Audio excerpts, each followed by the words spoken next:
नमस्कार, आप देख रहे हैं भारत 24। आपके साथ मैं हूं पलक प्रकाश। बड़ी खबर आपको बताएंगे देहरादून से, जहां पर सीएम धामी चूंकि दिल्ली में मौजूद हैं। आपको बता दें कि बीजेपी के केंद्रीय नेताओं से वो मुलाकात करेंगे। तो उत्तराखंड के सीएम धामी की मौजूदगी फिलहाल दिल्ली में है और इसी महीने चूंकि मंत्रिमंडल का विस्तार संभव है और ऐसे में बीजेपी के केंद्रीय नेताओं से मुलाकात होनी है। इसी महीने मंत्रिमंडल का विस्तार होना है, इसको लेकर चर्चाएं बहुत ज्यादा तेज हैं। तो विचार विमर्श मंथन के लिए बीजेपी के केंद्रीय नेताओं से मुलाकात के लिए सीएम धामी फिलहाल दिल्ली में मौजूद हैं। तो दिल्ली का दौरा इस वक्त उत्तराखंड के सीएम पुष्कर सिंह धामी कर रहे हैं और ऐसे में मुलाकातों का दौरा आज देखने को मिलेगा। बीजेपी के जो केंद्रीय नेता हैं उनसे सीएम धामी की आज मुलाकात होने वाली है। और इस बीच हमारे साथ हरीश थपलियाल लाइव जुड़ चुके हैं ज्यादा जानकारी के लेकर। हरीश, मंत्रिमंडल विस्तार की चूंकि चर्चाएं बहुत तेज और इसी बीच सीएम धामी का ये दिल्ली दौरा कितना खास? पलक, देखिए एक बार फिर से जो है सियासी गलियारों में चर्चाएं तेज हो गई है कैबिनेट विस्तार को लेकर के, क्योंकि धामी कैबिनेट के जो मंत्री प्रेमचंद अग्रवाल हैं उन्होंने अपना इस्तीफा दिया है। ऐसे में कयास ये लगाए जा रहे हैं कि जल्द ही जो है कैबिनेट विस्तार हो सकता है, क्योंकि मुख्यमंत्री पुष्कर सिंह धामी दिल्ली दौरे पर हैं और इसके अलावा सभी विधायक और मंत्रीगण सभी दिल्ली में मौजूद हैं और भी कई जो विधानसभा के विधायक हैं वो भी दिल्ली में जा सकते हैं। ऐसे में ये कयास लगाए जा रहे हैं कि इसी महीने अंत तक जो है कैबिनेट विस्तार जो है हो सकता है। लेकिन दूसरा पहलू ये भी आ रहा है पलक कि हमारे सूत्र ये बता रहे हैं कि पूरी की पूरी कैबिनेट रिसफल हो सकती है, नए चेहरों को यहाँ पर मौका मिल सकता है। तरह तरह के सियासी गलियारों में चर्चाएं हैं, लेकिन कह सकते हैं कि क्योंकि धामी कैबिनेट का जो है विस्तार होना बेहद अहम है, क्योंकि मुख्यमंत्री पुष्कर सिंह धामी के 3 साल का कार्यकाल पूरा होने जा रहा है 23 मार्च को और उत्तराखंड में भव्य और दिव्य कार्यक्रम जो है बनाने की योजना सरकार की है। और ऐसे में सभी जनपदों में 3 साल का कार्यक्रम को लेकर के तैयारियां अभी से शुरू हो गई है, लेकिन ये कहा जा रहा है कि 23 मार्च के बाद जो है उत्तराखंड में नई कैबिनेट हो सकती है और यहाँ तक कि नई सरकार का गठन हो सकता है और मुख्यमंत्री के अलावा सभी नए मंत्री जो है बनाए जा सकते हैं, ये हमारे सूत्र बता रहे हैं। और आज मुख्यमंत्री दिल्ली में मौजूद है, तो ऐसे में सभी केंद्रीय नेताओं से, भाजपा के हाईकमान के पदाधिकारियों से मुख्यमंत्री पुष्कर सिंह धामी मुलाकात कर सकते हैं और केंद्रीय हाईकमान की सैद्धांतिक स्वीकृति के बाद जो भी हाईकमान का निर्देश होगा उसके बाद ही ये फैसला लिया जाएगा। हालांकि कोई तिथि तय नहीं है, लेकिन ये माना जा रहा है कि इसी महीने के अंत तक धामी कैबिनेट का विस्तार हो सकता है। जी ठीक है हरीश, आप बने रहिएगा हमारे साथ, क्योंकि आगे भी आपसे अगली बड़ी खबर पर अपडेट लेंगे, क्योंकि इस बीच एक और बड़ी खबर मिल रही है और ये खबर है धामी सरकार के 3 साल पूरा होने पर कार्यक्रम। 3 साल का कार्यकाल पूरा होने पर कार्यक्रम का आयोजन होगा। अल्मोड़ा, देहरादून में मुख्य कार्यक्रम होगा। 23 मार्च को सभी जिलों में जन सेवा थीम पर यह कार्यक्रम होना है। कार्यक्रम में प्रभारी मंत्री मुख्य अतिथि के तौर पर शामिल होंगे। तो ये बड़ी जानकारी है धामी सरकार के 3 साल पूरा होने पर कार्यक्रम। हरीश हमारे साथ लगातार बने हुए हैं। हरीश, अभी आप जिसका जिक्र ही कर रहे थे कि 3 साल पूरा होने पर धामी सरकार के कार्यक्रम होना है, खासतौर पर कार्यक्रम की अगर हम बात करें तो अल्मोड़ा और देहरादून में होना है। किस तरीके से बीजेपी इस कार्यक्रम को और ज्यादा भव्य बनाने की तैयारी में है? और चूंकि हरीश लगातार लाइव हमारे साथ बने भी हुए हैं। मुख्यमंत्री पुष्कर सिंह धामी के 3 साल का जी मुख्यमंत्री पुष्कर सिंह धामी के 3 साल का कार्यकाल 23 मार्च को कंप्लीट हो रहा है और चौथे साल में प्रवेश कर रहे हैं धामी सरकार। इसके लिए मुख्य सचिव राधा रतूड़ी ने सभी अधिकारियों को निर्देश इस बात के दिए हैं कि जन सेवा थीम पर कार्यक्रम 23 मार्च को आयोजित किया जाएगा और 23 मार्च के लगा कह सकते हैं 1 वीक भर ये कार्यक्रम चलेगा और जन थीम एजेंडे के तहत जो कार्यक्रम यहाँ पर किए जाना है, इस कार्यक्रम में जो ग्रामीण परिवेश के लोग हैं जो है उनको इस बात को लेकर के उनसे कह सकते हैं कि उनके साथ सभी जिले के अधिकारी मौजूद रहेंगे और ये कहेंगे कि क्या आपको राज्य की योजनाओं का लाभ मिल पा रहा है। यदि क्योंकि मुख्यमंत्री पुष्कर सिंह धामी लगातार इस बात को कहते आए हैं कि उत्तराखंड का आम व्यक्ति और प्रत्येक व्यक्ति को संतुष्ट होना चाहिए।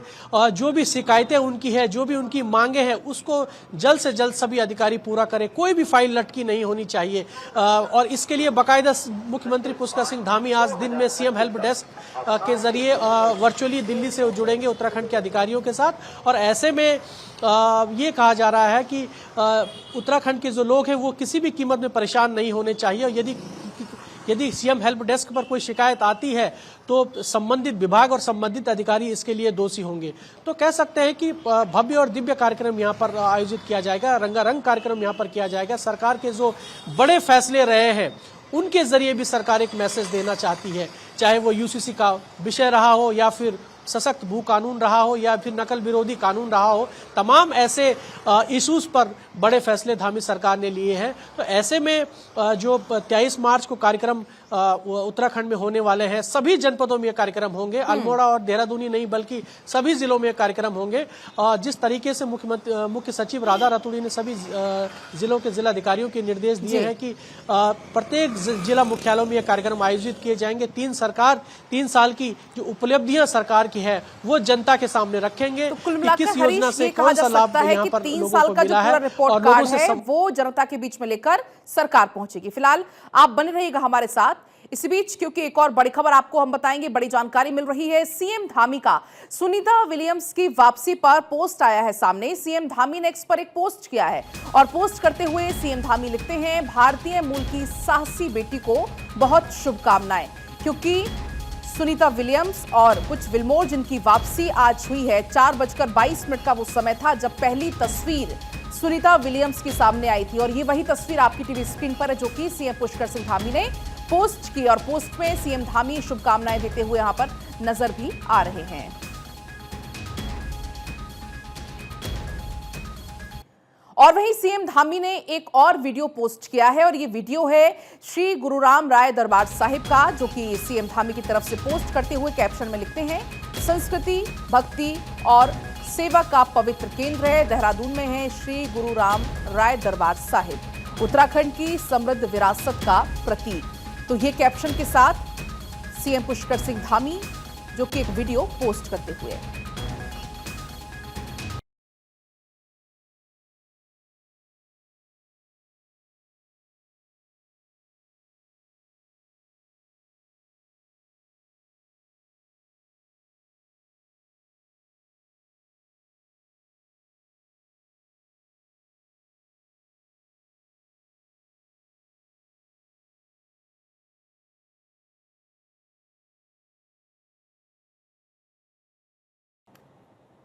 और अब बात होगी चारधाम यात्रा की तैयारी के लिए, जिसको लेकर तैयारियां लगभग चल रही हैं। स्वास्थ्य विभाग की तरफ से यात्रा की तैयारियां पूरी हो चुकी हैं। चारधाम यात्रा में हेली, बोट, एम्बुलेंस की तैनाती होगी, सामान्य एम्बुलेंस की भी तैनाती होगी। हेली और बोट एम्बुलेंस भी वहां पर मौजूद होंगी। मार्ग में 20 मेडिकल रिलीफ पोस्ट होंगे, 31 स्वास्थ्य जांच केंद्र बनाए जाएंगे ताकि जो श्रद्धालु चारधाम यात्रा के लिए आएंगे उनको किसी प्रकार की कोई भी समस्या ना हो, क्योंकि ऊंचाई पर बहुत ज्यादा होता है। ऐसे में श्रद्धालुओं को आमतौर पर स्वास्थ्य संबंधी समस्याएं होने लग जाती हैं, इसका भी खासतौर पर ख्याल रखा जा रहा है। हरीश हमारे साथ चूंकि लगातार बने हुए हैं। हरीश, चारधाम यात्रा के लिए तैयारी मान ली जाए कि लगभग अब पूरी हो गई। एक तरफ अगर हम बात करें स्वास्थ्य विभाग की, तो स्वास्थ्य विभाग भी पूरे तरीके से तैयार है।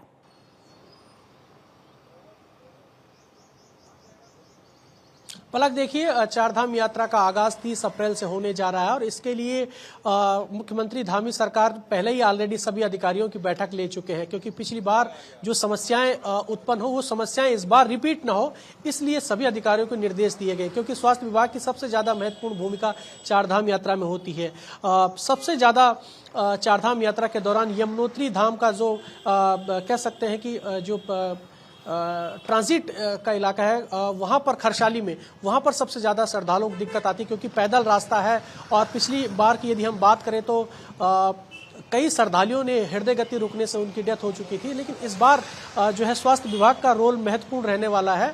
और चाहे वो यमुनोत्री की बात हो या फिर गौरीकुंड जो केदारनाथ का प्रवेश द्वार है, वहाँ पर ऐसी जगहों पर जो है स्वास्थ्य विभाग की महत्वपूर्ण भूमिका होगी और सभी अपने मेडिकल संसाधनों के साथ, आधुनिक मेडिकल संसाधनों के साथ वहां पर मेडिकल की टीमें तैनात रहेगी। इस बात की पहले से ही मुख्यमंत्री पुष्कर सिंह धामी ने जो है समीक्षा बैठक अधिकारियों की ली है।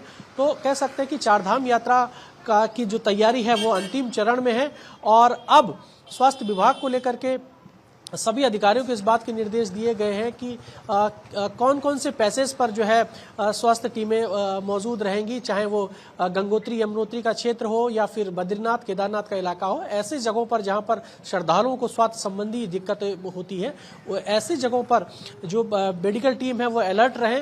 तो इसलिए जो है स्वास्थ्य विभाग की तैयारियां अंतिम चरण पर। अभी भी एक और बैठक मुख्यमंत्री पुष्कर सिंह धामी की तरफ से ली जानी है और हालांकि डेट अभी प्रस्तावित नहीं है, लेकिन कह सकते हैं कि एक बार अंतिम समीक्षा मुख्यमंत्री पुष्कर सिंह धामी चारधाम यात्रा की करेंगे। जी, कुल मिलाकर हरीश, जो श्रद्धालु हैं उनको किसी तरीके की कोई भी परेशानी ना हो, इसका खासतौर पर ख्याल रखा जा रहा है। बने रहिएगा हमारे साथ, क्योंकि इसी बीच एक और बड़ी खबर मिल रही है देहरादून से, जहां पर नागरिक पुलिस सब इंस्पेक्टर के ट्रांसफर्स हुए हैं। 27 सब इंस्पेक्टर के ट्रांसफर हुए हैं। आईजी गढ़वाल रेंज राजीव स्वरूप ने ट्रांसफर ये किए हैं और चारधाम यात्रा को देखते हुए ये ट्रांसफर्स किए गए हैं। पर्वतीय क्षेत्र में जितने सब इंस्पेक्टर्स थे उनको मैदान में भेजा गया है और मैदान के जो सब इंस्पेक्टर्स थे उनको पहाड़ पर भेजा गया है, क्योंकि अब एक बड़ी चुनौती है प्रशासन के लिए भी। चारधाम यात्रा की शुरुआत होने वाली है, बहुत संख्या में चूंकि श्रद्धालु जाते हैं। हरीश हमारे साथ लगातार बने हुए हैं। हरीश, एक बड़ी चुनौती है प्रशासन के लिए भी कि सकुशल यात्रा ये संपन्न हो, दूर दूर से यात्री आते हैं। अभी हमने जैसे कि जिक्र किया स्वास्थ्य विभाग का, स्वास्थ्य विभाग के अपने स्तर पर तैयारियां चल रही हैं। बात अगर करें हम पुलिस प्रशासन की, तो उसकी भी एक अपने लेवल पर तैयारियां चल रही हैं। पलक, देखिए, सरकार ये चाहती है कि सकुशल चारधाम यात्रा संपन्न हो और ऐसे में सबसे ज्यादा चुनौती यदि सरकार के सामने है वो भीड़ नियंत्रण को लेकर के, क्राउड मैनेजमेंट को लेकर के। ऐसे में तो सभी पुलिस जवानों को तैनात किया गया है और खासतौर पर जो इंस्पेक्टर स्तर के अधिकारी हैं उनको सीजनल ड्यूटी के तहत चारधाम यात्रा रूटों में तो उनको तैनाती दी गई है और ये जब तक यात्रा काल रहेगा तब तक ये अपनी तैनाती में रहेंगे, क्योंकि क्राउड मैनेजमेंट पर पुलिस के लिए सबसे ज्यादा चैलेंजेस हो जाता है। ऐसे में पुलिस फोर्स की ज्यादा से ज्यादा तैनाती जो है चारधाम यात्रा रूटों पर रहेगी। पिछली बार की यदि हम बात करें तो यमुनोत्री रूट पर भारी संख्या में भीड़ वहां पर हो गई थी। क्राउड मैनेजमेंट को करना पुलिस के लिए एक चुनौती बन गई थी। तो इसलिए इस बार पिछली बार की समस्याओं उत्पन्न न हो, इसलिए पहले से ही एक्स्ट्रा फोर्सेस वहां पर भेजी जाएगी और खासतौर पर इसकी पूरी मॉनिटरिंग जो इंस्पेक्टर स्तर के अधिकारी हैं वो वहां पर मॉनिटरिंग करेंगे, ताकि किसी प्रकार की कोई दिक्कत न हो, किसी श्रद्धालुओं को कोई असुविधा न हो और चारधाम यात्रा भी सकुशल संपन्न हो सके। हरीश, क्योंकि स्वास्थ्य व्यवस्थाओं का हमने जिक्र कर लिया, प्रशासनिक व्यवस्थाओं का जिक्र हमने कर लिया, क्योंकि ऐसे में कई बार ये भी होता है पर्वतीय क्षेत्र में अक्सर मौसम भी उतना अनुकूल नहीं रहता है, प्रतिकूल बार बार हो जाता है। तो ऐसे में भी जो पुलिस प्रशासन है वही वहां पर मुस्तैदी से खड़ा होता है। देखिए, चारधाम यात्रा में सबसे ज्यादा महत्वपूर्ण यदि भूमिका होती है तो पुलिस विभाग और स्वास्थ्य विभाग की होती है। तो ऐसे में जिम्मेदारी ज्यादा बन जाती है, क्योंकि जो पैदल वाले कह सकते हैं कि चारधाम रूट है उन इलाकों में ज्यादा समस्याएं पैदा हो जाती है। यदि यमुनोत्री की हम बात करें, केदारनाथ की बात करें, तो ऐसे जगहों पर ज्यादा दिक्कत होती है, क्योंकि खरसाली से और यमुनोत्री की दूरी हम मान के चले तो 5 किलोमीटर की दूरी है। वहां से श्रद्धालु 5 किलोमीटर यमुनोत्री पैदल जाता है। इसी तरह गौरीकुंड से केदारनाथ की तरफ जाता है तो लगभग 15 किलोमीटर पैदल दूरी श्रद्धालु नापते हैं। तो जगह जगह पर मेडिकल किट और पुलिस फोर्स होनी बेहद जरूरी है। कई बार क्योंकि पैदल रास्ता है, ज्यादा भीड़ भाड़ हो जाती है, ऐसे में अव्यवस्थाएं भी फैल जाती है। तो ऐसे में एसडीआरएफ पुलिस और जो स्थानीय पुलिस होती है उनके कोऑर्डिनेट करके वहां पर भीड़ को नियंत्रण किया जाता है, ताकि श्रद्धालुओं को कोई किसी प्रकार की कोई दिक्कत ना हो। तो ऐसे में पुलिस फोर्स का रोल बेहद महत्वपूर्ण हो जाता है। साथ ही साथ स्वास्थ्य विभाग के अधिकारियों की भी जगह जगह पर जो है टीमें मौजूद रहती है, ताकि चारधाम यात्रा में आने वाले श्रद्धालुओं को कोई दिक्कत न हो। लेकिन इस बार ये देखने वाली बात होगी कि पिछली बार की समस्याएं जो यमुनोत्री धाम में देखी गई थी वो इस बार रिपीट नहीं होगी, क्योंकि पिछली बार की चुनौतियों से सीख लेते हुए इस बार पहले ही एहतियात के तौर पर 27 एसआई के ट्रांसफर भी यहां पर किए गए। हरीश, आप बने रहिएगा, आगे भी आपसे अपडेट लेंगे बड़ी खबरों पर। इसी बीच क्योंकि एक और बड़ी खबर मिल रही है, पर्वतीय क्षेत्र में बदला है मौसम ने अचानक करवट ले ली है। अगले 3 दिन तक हल्की बारिश की संभावना है। पर्वतीय क्षेत्र में हल्की बारिश की संभावना मौसम विभाग की तरफ से जताई जा रही है। तो लगातार मौसम आप देख रहे हैं किस तरीके से पल पल करवट ले रहा है और ऐसे में एक बार फिर से पर्वतीय क्षेत्र में मौसम ने करवट ले ली है। अगले 3 दिन तक अब हल्की बारिश की संभावना है। पर्वतीय क्षेत्र जितने हैं वहां पर हल्की से मध्यम दर्जे की बारिश की संभावना मौसम विभाग की तरफ से जताई जा रही है। और जो मौसम पर्वतों पर होता है उसका असर कहीं ना कहीं मैदानी इलाकों में भी देखने को मिलने लग जाता है। देखिए, आज 18 तारीख हो गई है, तो अगले 4-5 दिनों में उत्तराखंड में ज़्यादातर स्थानों पे मौसम शुष्क रहेगा। केवल जो है 19, 20, 21 तारीख को उत्तराखंड के जो पर्वतीय क्षेत्र हैं वहाँ पर भी विशेषकर उत्तरकाशी, चमोली, पिथौरागढ़ या रुद्रप्रयाग जनपद है, वहाँ पर कहीं कहीं बहुत हल्की से हल्की वर्षा मिलने की संभावना 19, 20, 21 में। बाकी जो अगले 4-5 दिनों में जो ज़्यादातर स्थानों पे मौसम शुष्क रहने की संभावना है। और हरीश चूंकि लगातार हमारे साथ बने भी हुए हैं, हरीश, अभी मौसम विभाग के हमने सुनाया अभी कि 3 दिन तक एक बार फिर से हल्की बारिश की संभावना है। पलक, देखिए, मौसम विज्ञान केंद्र ने अगले 2 दिनों में पर्वतीय इलाकों में आंशिक रूप से बारिश होने की संभावना जताई है। और ये कह सकते हैं कि लगातार, क्योंकि पहाड़ों का इलाका है, खासतौर पर जो सीमांत जनपद है और रुद्रप्रयाग, चमोली, उत्तरकाशी, ऐसे जिलों में पल पल मौसम बदलता है। इन जिलों के लिए मौसम विज्ञान केंद्र ने फोरकास्ट जताया कि यहाँ पर हल्की बारिश हो सकती है। हालांकि किसी प्रकार की जो मैदानी इलाके हैं वहाँ पर मौसम शुष्क रहने वाला है। तो मौसम विज्ञान केंद्र ने अगले 2 दिनों के लिए जिस तरह से संभावना जताई, ऐसे क्योंकि पहाड़ों में तापमान में थोड़ा गिरावट हो सकती है। हालांकि इन 3 जनपदों में चमोली, उत्तरकाशी और पिथौरागढ़, इन जिलों के जो दुर्गम इलाके वहाँ पर अभी भी मौसम जो है ठंडा बना हुआ है, वहाँ पर अभी भी कह सकते हैं कि तापमान में गिरावट है। तो ऐसे में यदि हल्की बारिश वहाँ पर होती है तो कह सकते हैं कि तापमान और गिर सकता है। जी ठीक है हरीश, बहुत बहुत शुक्रिया आपका पूरी बातचीत और पूरी जानकारी के लिए। अब इस बीच एक और बड़ी खबर आपको बताएंगे हरिद्वार से, जहां पर इंडियन ऑयल टैंकर हुआ है दुर्घटनाग्रस्त। बेकाबू होकर पलटा है इंडियन ऑयल का टैंकर। नजीबाबाद राष्ट्रीय राजमार्ग पर चिड़ियापुर की ये घटना है। तस्वीरें भी सामने आई, आप देख पाएंगे। मौके पर श्यामपुर पुलिस पहुंचकर यहां पर क्रेन की मदद से टैंकर को हटाया गया। इंडियन ऑयल की इंजीनियर और फायर ब्रिगेड के कर्मचारियों ने सड़क से जो डीजल पेट्रोल फैल चुका था उसको भी हटाया गया। तो तस्वीरें आप देख पाएंगे, हरिद्वार से आपको दिखा रहे हैं, जहां पर इंडियन ऑयल का टैंकर दुर्घटनाग्रस्त हो जाता है। दरअसल बेकाबू होकर ये टैंकर पलट गया और उसके बाद नजीबाबाद राष्ट्रीय राजमार्ग कुछ देर के लिए बाधित भी हुआ। हालांकि सूचना पाकर पुलिस मौके पर पहुंची, पुलिस की तरफ से अभियान चलाया गया, क्रेन की मदद से टैंकर को हटाने का प्रयास किया गया और उसके बाद जो वहां पर कर्मचारी थे, इंडियन ऑयल के इंजीनियर्स थे, फायर ब्रिगेड के कर्मचारी थे, उन्होंने जो सड़क पर फैला हुआ डीजल पेट्रोल भी वहां से हटाया और एक बार फिर से इस रास्ते को सुचारू रूप से चालू किया। और इस बीच एक और बड़ी खबर आपको बताएंगे, हरिद्वार के धनौरी गेट के पास बीती रात हड़कंप की स्थिति हो गई जब एक घर में अचानक से मगरमच्छ घुस आया। मगरमच्छ को घर में देख स्थानीय लोग काफी घबरा गए और आनंद फानन में इसकी सूचना पुलिस को दी। मौके पर पहुंची पुलिस ने स्थिति को संभालते हुए तुरंत वन विभाग को इसकी जानकारी दी। वन विभाग की टीम ने मगरमच्छ को सुरक्षित पकड़ने का अभियान शुरू किया। करीब 1 घंटे की मशक्कत के बाद वन विभाग और पुलिस की टीम ने मगरमच्छ को काबू में कर लिया और इसके बाद उसको सुरक्षित स्थान पर छोड़ दिया गया। तो ये उस दौरान की तस्वीरें हैं जब खाली घर में अचानक से मगरमच्छ घुस जाता है, जो आसपास के लोग काफी दहशत में आ जाते हैं, पुलिस को इसकी सूचना देते हैं। पुलिस मौके पर पहुंचकर लोगों को पहले शांत करती है और इसके बाद मगरमच्छ को सुरक्षित स्थान पर पहुंचाती है।